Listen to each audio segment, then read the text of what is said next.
মনির, কখন নাগাদ রায় ঘোষণা হতে পারে আর এ বিষয়ে আইনজীবীরা সবশেষ কি বলেছেন?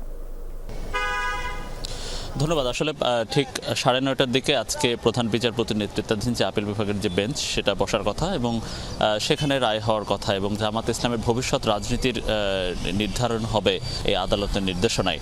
তবে আপনি যেটা বলছিলেন আইনজীবীদের বক্তব্য, আইনজীবীরা জামাতের পক্ষের আইনজীবীরা তারা আশা করছেন যে তারা ফিরে পাবেন এবং তারা একটা ইতিবাচক দিক পাচ্ছেন যে আপনি জানেন যে গত কয়েকদিন আগে জামাতের অন্যতম একজন নেতা যিনি যুদ্ধাপরাধের দায়ে দণ্ডপ্রাপ্ত ছিলেন তাকে মুক্তি দেওয়া হয়েছে। সুতরাং জামাত ভাবছে বা জামাতের আশা তারা এক্ষেত্রে তাদের জন্য একটা ইতিবাচক রায় পাবেন।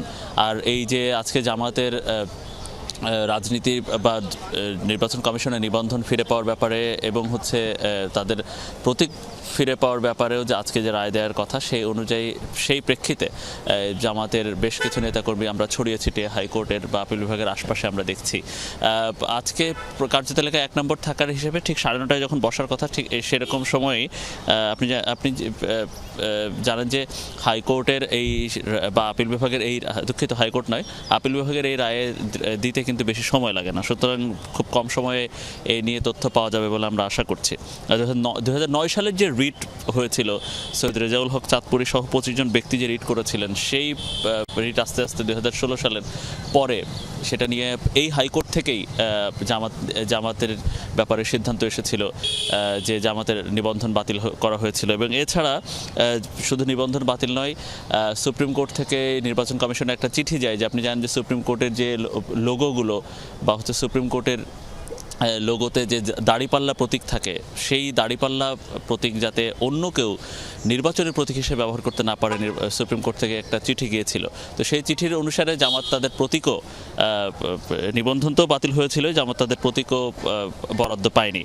তো আজকে জামাত আশা করছে সেটা তারা ফিরে পেতে পারেন এবং এছাড়া ওই সময় এই রিট নিয়ে যখন দ্বন্দ্ব হচ্ছিল তখন জামাতের আইনজীবী ছিল, রাষ্ট্রপক্ষের আইনজীবী ছিল। রাষ্ট্রপক্ষের আইনজীবীর একটা কড়া অবস্থান ছিল জামাত যাতে রাজনীতি না করতে পারে, কিন্তু এবার আমরা দেখছি রাষ্ট্রপক্ষের আসলে সেই ধরনের কড়া একটা অবস্থান নেই। সুতরাং এই জন্যেই জামাত হয়তো আশা করছে যে বা জামাতের আইনজীবীরা হয়তো আশা করছে যে তারা হয়তো তাদের পক্ষে ইতিবাচক একটা রায় পেতে পারেন। আসলে একটা বিষয় জামাতের আইনজীবীরা বলছেন যে সবশেষ 2024 সালের 1 আগস্ট জামাত এবং শিবিরকে নিষিদ্ধ করে যে প্রজ্ঞাপন জারি করা হয় তাদের এই নিষিদ্ধ করার পরে 5 আগস্টে একটা রাজনৈতিক পট পরিবর্তন ঘটে। এই কারণেও জামাতের আইনজীবীরা তারা আশা করছেন তাদের ইতিবাচক একটা রায়ের ব্যাপারে। তো দেখা যাক আদালত কি সিদ্ধান্ত নেন এবং আদালতের সিদ্ধান্তের পরে আমরা কিছুক্ষণ পরে হয়তো সেটা দর্শকদেরকে যমুনা টেলিভিশনের মাধ্যমে জানাতে পারবো। মনির, অসংখ্য ধন্যবাদ আপনাকে।